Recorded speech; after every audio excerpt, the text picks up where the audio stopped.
Fake IDs for the motels, they think my name is Michael B. Cause if I get flipped up at the spot, can't let the PDs know it's me. I'm a paranoid ass nigga, ain't trust nobody less it's me. Like I'm round with a cougar, got a 4-5 on the seat. Don't hit my line about no business, in the low and we can meet. I been spinning serving all day, I ain't even eat. I need her wings by the 8 piece. Remember I couldn't afford a sandwich, you ain't gaining, you lunch meat. Put your bitch up in my video, should've kept her out them streets. She give me head sloppy, not neat. Might just fuck a missionary just so she can kiss my mail pen. And I'm still fucked up, bro, gone, he supposed to be right here with me winning. Feel the safe up in his name, we supposed to keep on getting it. Your bitch don't like to ride with you, she know y'all getting torched. You should've kept that little nigga in school, y'all forced that nigga off that porch. Yeah, y'all sent him do a job and he ain't finished it, of course. Yeah, he spent it, he got spun. Like he ain't reach his goal, he was 4 inches off of that point. Now he twinning in with a coat, why? Cause both of them zipped up. How you kill your brother over pussy, little nigga, you was a bitch. Paid your mama not to let you be his neighbor in that ditch. I don't care where they put you, long as it's not right next to him. You know that ain't how we operate, you against politics. If you gon' stand on business, don't tap dance from shit. Know some things don't care about the tablets, getting stepped on, getting hit. They gon' still eat that shit. Got a Carolina junkie when I'm out there send me licks. I ain't seen her in 2 years and she still gon' eat this dick. I'm gonna send her in West June, you would think she close to Zana, where I got a flippin' fit though. Cause I ain't good with scamming, take these names and let me know when they hit. Family or not, known to play around my shit. Got some toys in a Hot Wheel, burn it after we strike shit. Don't even leave the floor mess, completely wipe down that bitch. Did some dirt to get these diamonds, let work made me shine like this. Niggas be talking down on Roberts, I know what it's like, so I'm their voice. Before my youngin' go on a mission, give him game cause I'm his coach. Bitch be wanting YSL when they ain't even worth the coach. Fucked another nigga bitch, cut her off cause she ain't loyal. If she'd do that behind his back, fuck she gon' do behind mine. Can't beef with no nigga who whole life is based off his timeline. Rich and gangster when he on his feet, but broken pussy when he outside.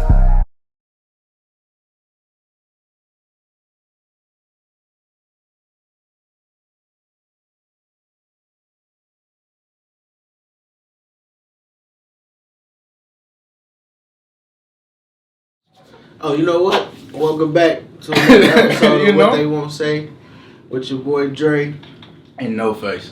So today, we got a special guest today. Rich, my cousin. Man in many jobs. Man. So we just gonna kick it off. Like Mexican mix with a Jamaican. Man, you gotta have them. No, literally. In this economy. Speaking of Mexicans. Hey. we ain't gotta get into that. He's about to say something. You feel me? Say a little something racist about me. So man, tell the people about yourself. I mean, man, you know, my name Rich. You know what I'm saying? Do a little of this, do a little of that, man. This my cousin right here, Dre. Proud of you, cousin. I ain't never told you I'm proud of you, man. Appreciate it. Proud of you too, man. I'm glad what y'all got going on, man. This podcast, y'all on y'all way. But you know, I just grew up here in the city, man, and you know, I'm known a little bit for DJing. You know, I work at a plant, and then I'm also a businessman. You know. So DJing, how long you been into DJing? Been DJing now for about 12 years.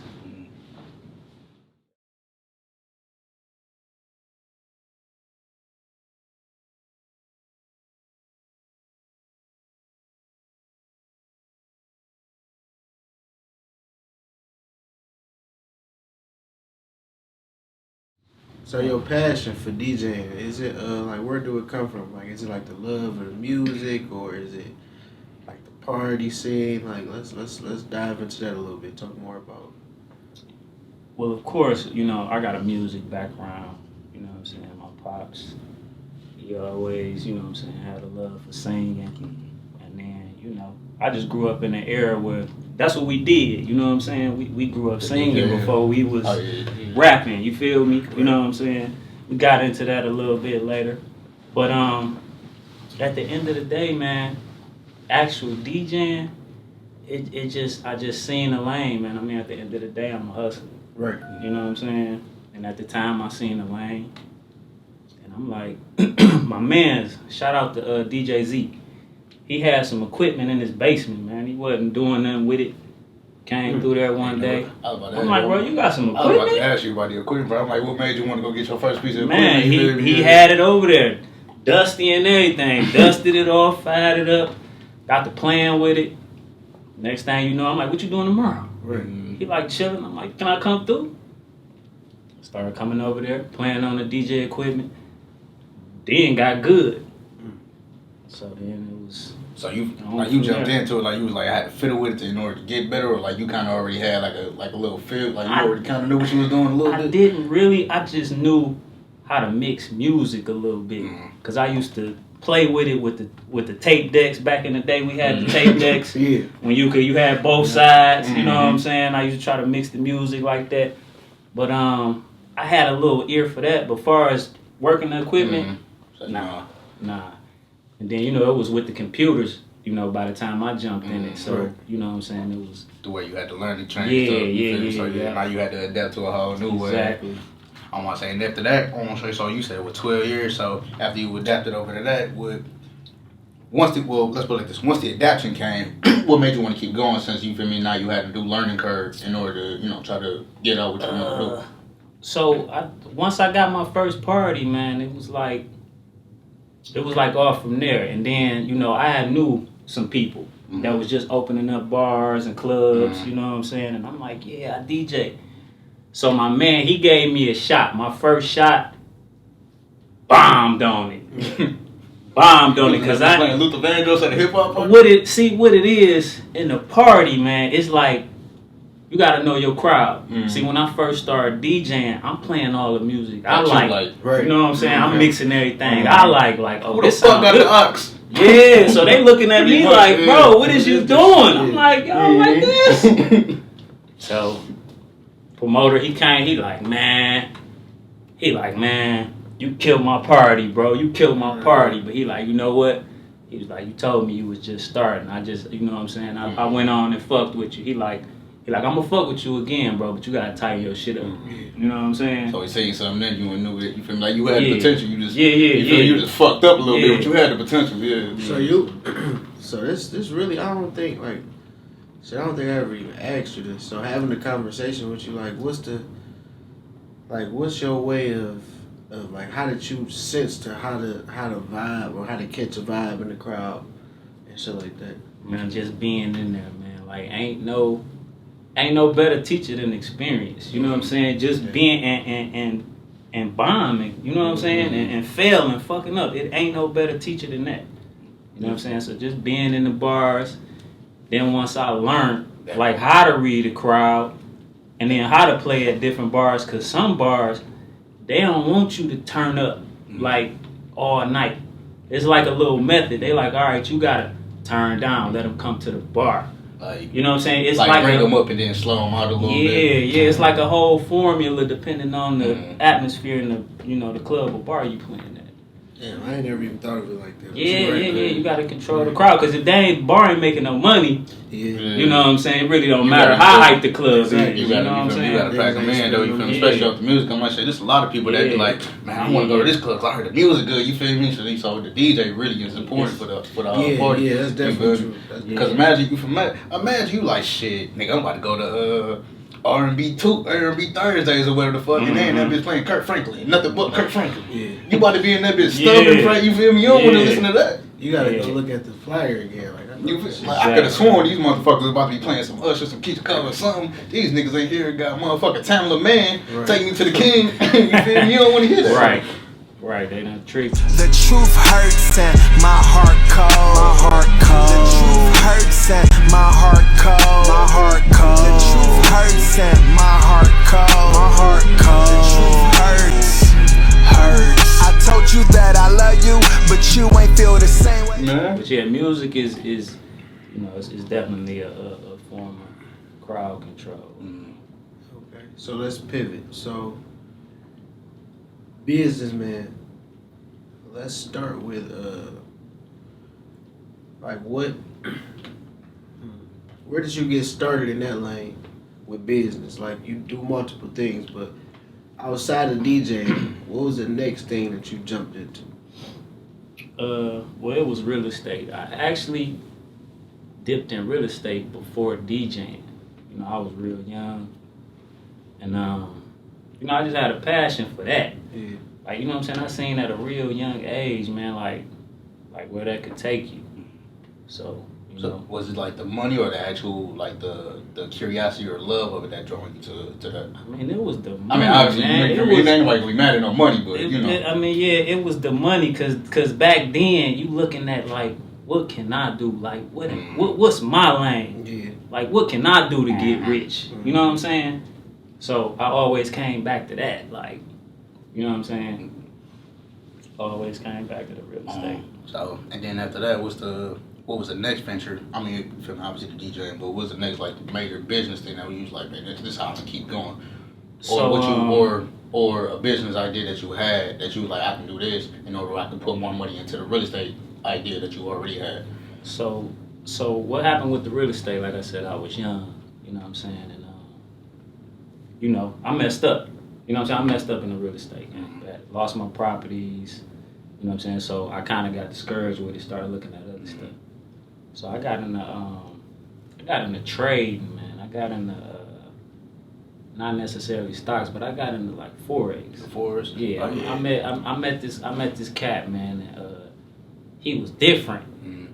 But you know what I'm saying? I was always the type that kick it with different people. Like people that niggas might be like, he weird. You know what I'm saying? I'm gonna talk to him because you never know. You never know. know.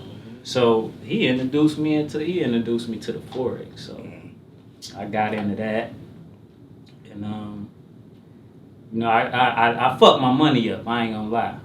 But what I got up here in the real estate about it, you know what I'm saying? And I'm going back to it soon. But I got into that.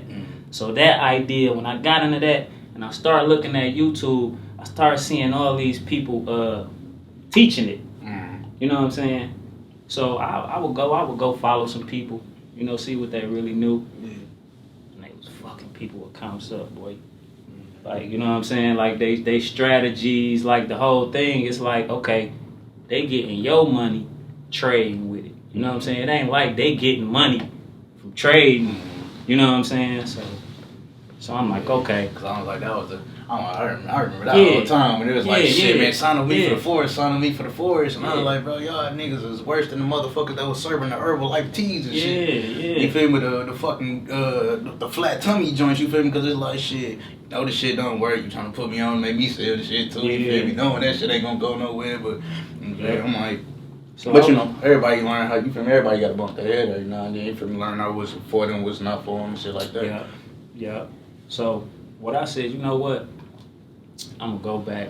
You know what I'm saying? I'm gonna really buckle down and learn this shit, and then I'm gonna start teaching it. You know what I'm saying? Like but the actual shit? Yeah.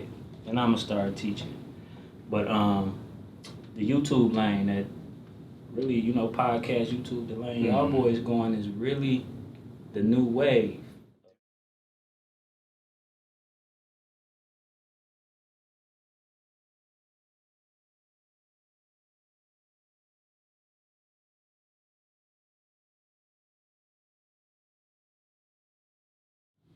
So yeah, I'm gonna say it's just like, but the crave for the content, it's like everybody want to see everything. Everybody want to, you feel me?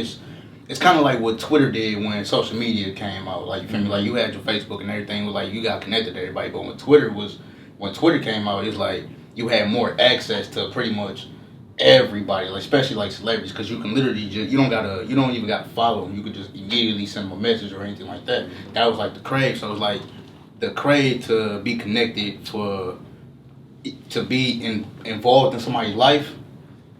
I feel like that's a major epidemic, and I also feel like it's a bad thing, because now everybody is too involved in other people's lives, and it's fucking up a lot of shit. Because now why you worried about somebody that you ain't never met? Seeing everybody's opinion, and you know what I'm saying? Yeah, I'm gonna say, well, damn, I just seen something. I'm like, that was like the only place a hater really got a voice is online. You feel me? You don't nobody really give a fuck what you gotta say. You out, you feel me, doing with everything. But when you get online, you're gonna have somebody that's gonna agree with you just because they not seeing. You feel me? You putting keyboards in a lot of niggas' heads that wouldn't even open their mouth in a public place or publicize their opinion in a public conversation. So it's the internet is a different world, man. There's a lot you can do with it in a lot of ways. So A lot of it's the pushing the positivity towards a lot of money. That's what I'm saying, man. Use it to your advantage for the right shit. Like, Exactly. you know what I'm saying? Like, if you got one of these in your hand, bro, there's no reason you shouldn't have something positive going on. Be making some type of move, have some motion. Mm-hmm. If you got this in your hand every day and all you doing is looking at it, like it's. So if you could, if you can give a young entrepreneur some advice, he just getting started, and let's say he might dibble dabble with the music, maybe he DJ, maybe he do music, and then let's say he thinking about getting into real estate. What's your best advice if he coming to you, asking how should he formulate his plan? So with anything, man, like I like to say, like people don't like it's a pride thing when they, get something from somebody else, or they watching somebody else, or they mimic somebody else. You know what I'm saying? And shouldn't look at it like that, because most successful people, they got their business plan from watching the person before them that's successful in whatever they wanted to do. Exactly. You know what I'm saying? So there's nothing wrong with that. But just have your own little niche or your own little remix to the plan, something that, you know what I'm saying, you changing about it. Like, that's how you make it yours. But it's nothing wrong with mimicking a blueprint that you've seen a previous successful person be successful in whatever you're trying to do. Right. You know what I'm saying? And then you do gotta find your lane. And that don't always mean a whole different lane. Like I said, it just mean, you know what I'm saying, maybe coming at the Find what works for you while you doing Yeah. what you come out. So Yeah. let's like everybody. So let's say if you go get the job, somebody could train you and they be like, well, this is what I do, but you don't necessarily do. You feel me? You don't gotta do it the same way. Exactly. Pretty much as long as it get done. You feel me? As long as it get done. As long as it get done. So yeah. And then I would just say, whatever you good at, man, don't veer from it. You know what I'm saying? If that's what you really good at, like, don't veer from it, because a lot of people, you know what I'm saying, if they ain't successful at this, they want to hop over here.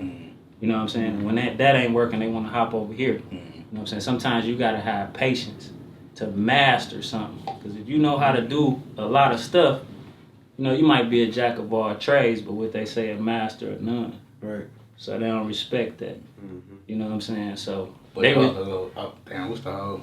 I'm probably gonna fuck the end line, but it's another part to that though. When it's like, you feel me? It's like jack of all trades is a master of none. But it's something like, you feel me? At least you're a master of something, so you can still learn. Or it's some shit, I forgot what it was. No, I'm not saying if you know how to do a lot of Yeah, stuff, you some know other what I'm shit saying? too. Like that could be Because good some too. people overexert themselves though. So it's like, you know how to do a lot of shit, but you doing too damn much at one time. So. But sometimes you could be good, really good at like music or something, and your career ain't taking off. You know what I'm saying? Yeah. So you veer off and jump into something else. Instead of putting more work into the other thing. Instead of just keep working on your craft. Once you perfect something, like just the laws of the universe, the opportunities is going to open up, because you are a perfectionist at what you're doing. You put the time in. Like, that's just how it works. So another thing I want to ask, man, before we wrap up, I definitely want to ask, being a man and having all those things going on, where you at mentally? And like we try to remind you every week, well, what they want to say, that's what we centered around, man's mental health. So you can pop your shit about, what you got going on. That's what we want you to do, but we want to factor it around to where you at mentally and how you deal with a balance in life, because you gotta have a balance. It would also help you get through how you feel. Yeah, exactly. Yeah. Well, it's a struggle every day, fellas. You know what I'm saying? Like, y'all know that. You know what I'm saying? Being black men, you know what I'm saying? We stay positive, but every time we really look at the phone, look at the news, and see what's going on, you know what I'm saying, around us, is like, it's hard to really be fully mentally healthy. Definitely. You know what I'm saying? Especially as a man. So, me, man, like I say, I pray, meditate, and I try to get that phone a break, man. You know what I'm saying? That's true, man. Try to get that phone to break, Learning man. that, Pick that's true. like pick up a hardback book. Mhm. You feel me? Mhm. You know what I'm saying? And just escape this shit. So pretty much how you so what helps you gain your peace or your mental cope with your mental health is like pretty much your solitude. Find that quiet man. place or that one thing that gets you pretty much out of the world. Yep. Okay. See, you know what I'm saying? I stay by myself, so you know I get that. I make sure I get that. You get that me You know what I'm saying? time. Yeah. But sometimes it's that me time. I feel like it's too much. Sometimes like how people be like, damn, I want to be alone, but damn, I don't want to be alone. Nah, bro. I grew up an only child, bro. So you like, I'm just like, it's easy. I'm just like what you get what I'm saying. Like how people be like, Easy, yeah. It's like shit. People like, nah, I want my space, but then it's like, damn, it's too much space. You feel me? But I'm not. You feel me? I'm not saying this to you. That's why I was asking. Like, shit, you ever had that time where it's like, No, cause the love around, like our family, man. You know what I'm saying? We're a tight knit group, man. You can always, when you want to come outside, pull up on somebody, man, and get some love. Get some love. Man. Yeah. Definitely. So yeah, man. And that's important, man. I feel like I know for a fact a lot of men we just take shit on the chin, we roll with the punches, but we got to create that conversation sometimes. Even if some people be straight, like shit, I'm good, bro. You good? Like you I'm think so? good, man. It'd be cool, but Like, what you gonna do? Complain? Yeah, I mean, at the end of the day, Right, what you gonna do? At the end of the day, Complain? right, You feel what right. you gonna do? At the end of Right. the day, that's why I just got to be a conversation to know, like, shit, niggas be going through shit. So it'd be like, damn, you going through that too, bro. Let me Yeah. tell you, like, you feel me? Like, so. And that's why what y'all brothers doing so dope, cause like y'all said, y'all pull up on, y'all see one of y'all boys in the street, somebody in the street, you gonna be like, "What's up, baby? You good? Yeah, I'm good." You know what I'm saying? It ain't really gonna be no open up. Mm-hmm. You know what I'm saying? Y'all got this platform. You know what I'm saying? Yeah. People feel more comfortable. That's what it's opening up. about, man. Creating that conversation is important. I'm gonna say that's one thing we don't have is that conversation. Cause like what I was saying the other time, I was like, man, there's so many people that you actually got in your life, but don't know shit. They know about you, but they don't really know what the what the things is that actually hurt you or these things that. Because especially especially for us like black men, we don't open up. We let that shit be. Like you feel me? It's another day, another day. You feel me? Yeah, it's like that. It's like it's tough or something. You know what I'm saying? Like we was born with that. We was born with that shield of armor. Yeah. They try to encourage you more, man. Like men back in the day, man, I ain't talking about nothing. At all. You know what I'm saying? Yeah. You wouldn't know nothing. My granddaddy was going through something, you wouldn't know nothing. Oh, he was the coolest man in the You world know what all I'm the time. saying? You feel me? He breaking Oh, down man, on the world on his his shoulders. You know what Man. I'm saying? But, Well, before we get out of here, man, I do want to ask, anything coming up that you want to talk about? Also, let the people know where to find you, how to get in contact with you, anything you got going on that people need to figure out, any type of business you got rolling, you want to get going, let the people know before we close up. Well, real quick, I jumped into this lane, man. It's I do midterm rentals. So everybody familiar with Airbnb. So it's like it's Airbnb, but it's with a different niche. Like I host to travel nurses, people who coming in town to work. You know what I'm saying? So they usually staying 30 days minimum, 90 days max. You know what I'm saying? Or I might let them extend. You know what I'm saying? Depending on, you know what I'm saying? So that's something that I got coming up. It's not a new business, but it's not really talked about, but it's a good business to get in.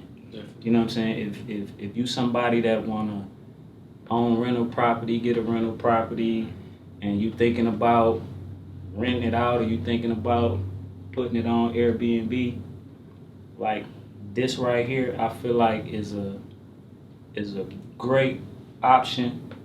You know what I'm saying? With all the things that's going on with Airbnb, they trying to regulate that in certain states. They trying to do away with the short-term lawsuit or some shit?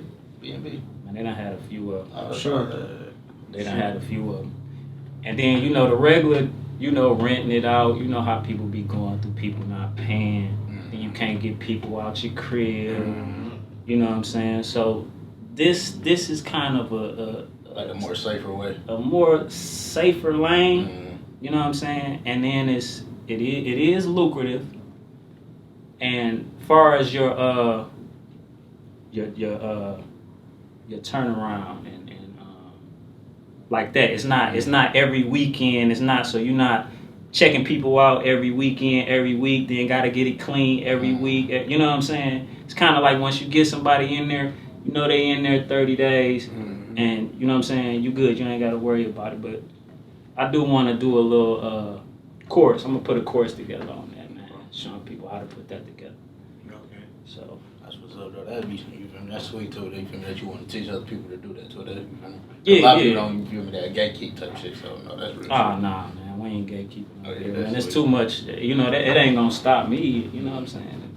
You know, That's the thing. People be worried about, you know, people stepping on their toes. so, but thank you for coming through. We appreciate you for spending your time with us. Thanks for having me, bro. And from what they won't say, we out there.